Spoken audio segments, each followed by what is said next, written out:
नमस्कार। इन खबर देख रहे हैं आप और आपके साथ मैं हूं मुकुंद।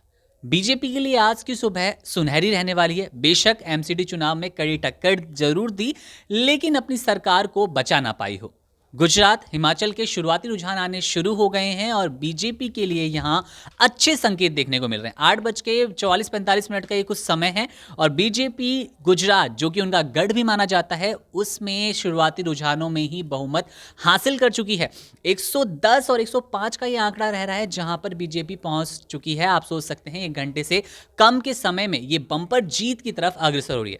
बात हिमाचल की कर ले तो हिमाचल में लड़ाई और ये मुकाबला टक्कर का रहने वाला है। बीजेपी और कांग्रेस में दोनों ही पार्टी शुरुआती रुझानों में कहीं ना कहीं एक दूसरे को जरूरी टक्कर देती हुई नजर आ रही है। ऐसे में बात कर लें अब गुजराती चुनाव की, गुजरात मतगणना जो शुरू हो गई है उस पर, तो बीजेपी आप सभी को अपनी ही उसी उम्मीद पर खड़ी उतरती नजर आ रही है जैसा कि हमने सोचा था।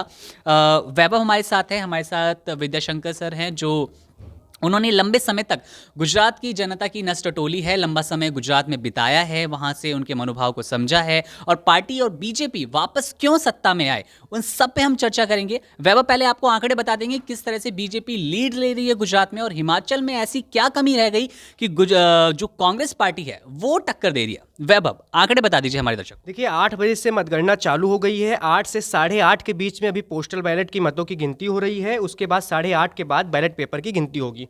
तो सबसे पहले आपको बता दें, गुजरात में 150 से ज़्यादा सीटों के अभी रुझान आ गए हैं। बीजेपी 105 पर है, कांग्रेस 44 पर है और आम आदमी पार्टी 7 सीटों पर आगे चल रही है।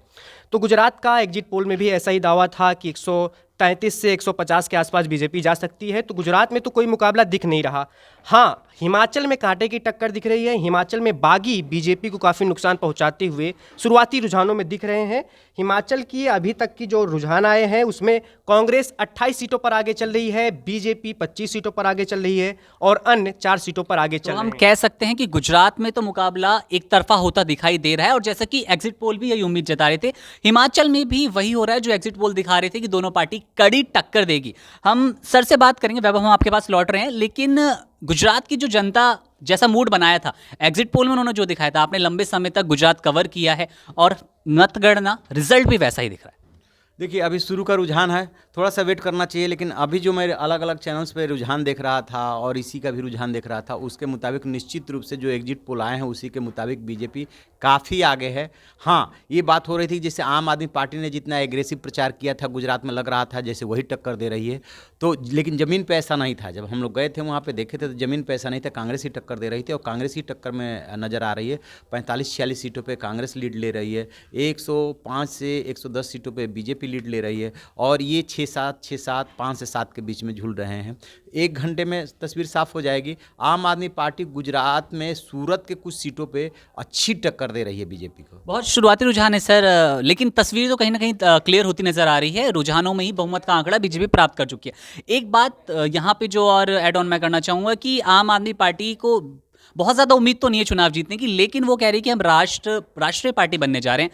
4 सीट मिल गई है तो उम्मीदों पे कितना खड़ा उतरने वाली है और पोस्टर भी लगा लिए उन्होंने कि राष्ट्रवादी ये अपना टारगेट वो अचीव कर लेंगे, क्योंकि उसमें वोट परसेंटेज और सीटें देखी जाती है, तो शायद इसको ही वो अचीव कर लेंगे और इसी नियत से वो चुनाव भी लड़ा रहे थे। लेकिन बीजेपी के ही स्टाइल में एग्रेसिव होकर के प्रचार कर रहे थे। वैभव कुछ कहना चाह रहे हैं? वैभव क्या सर, मैं सर से कुछ पूछना चाहता हूँ। सर, गुजरात में काफ़ी लंबा समय बिताकर आए हैं। सर, ये जो 7 सीटों पर आम आदमी पार्टी आगे चल रही है, ये नुकसान किसको पहुंचा रही है? अगर ये शहरी सीटों में चल रही है तो सीधे तौर पर नुकसान बीजेपी को ही हो रहा होगा, क्योंकि सूरत बीजेपी का गढ़ रहा है।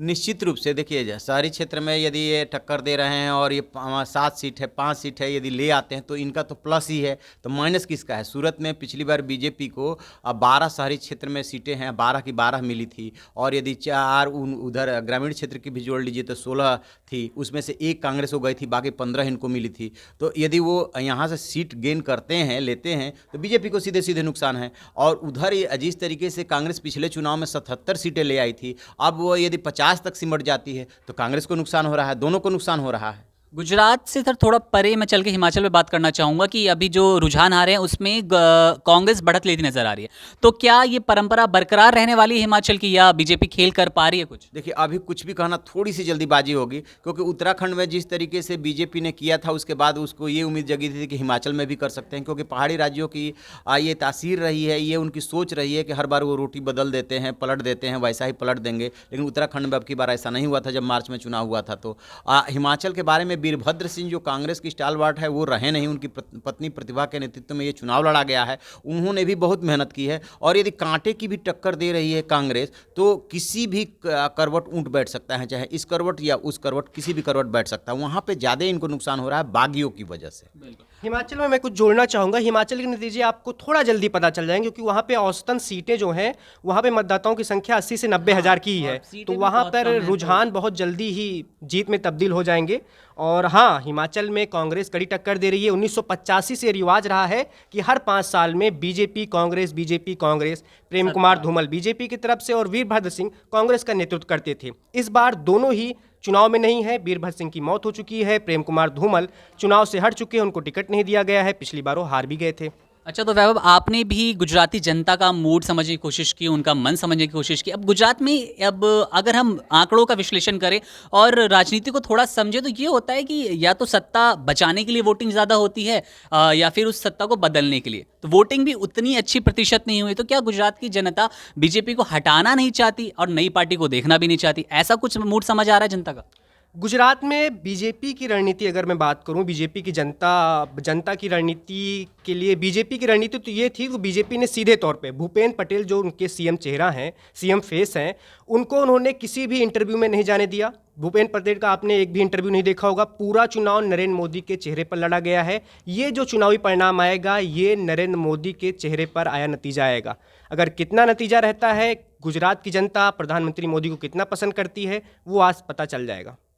तो कुल मिलाकर बात जो समझ आ रही है वो यही, एग्जिट पोल भी सटीक तो नहीं कहेंगे हम और शुरुआती रुझान भी है, तो कहना कुछ जल्दबाजी होगी। गुजरात में एग्जिट पोल के जैसे ही कुछ नतीजे समझ आ रहे हैं। 100 का पार जो बहुमत का आंकड़ा है उसको भी टच कर चुकी है भारतीय जनता पार्टी।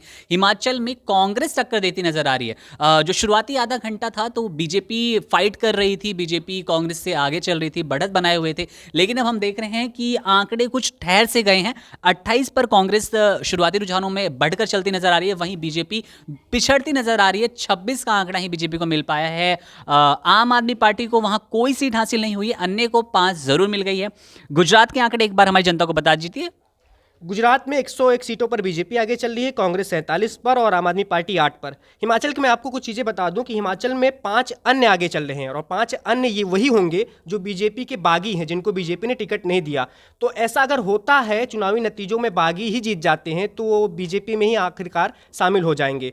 तो ऐसे में कांग्रेस को स्पष्ट बहुमत लाना होगा अगर हिमाचल में सत्ता खड़ी करनी है, सत्ता पानी है। तो अगर उनको बागियों के भरोसे रहना है, अन्य के भरोसे रहना है, फिर बीजेपी वही खेल करेगी जो गोवा में कर चुकी है।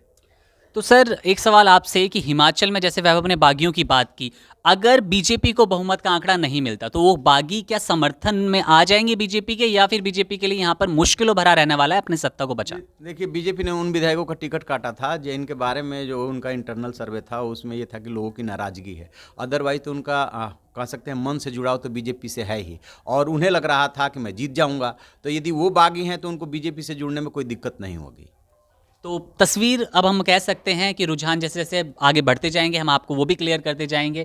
तो बीजेपी एक तरफा जैसे गुजरात में उम्मीद भी कर रहे थे जीत की तरफ बढ़ती जा रही है, हिमाचल में मामला ज़रूर फंस सकता है। आप हमारे साथ बनी रहिए, अभी हम आपको लाइव अपडेट देते रहेंगे।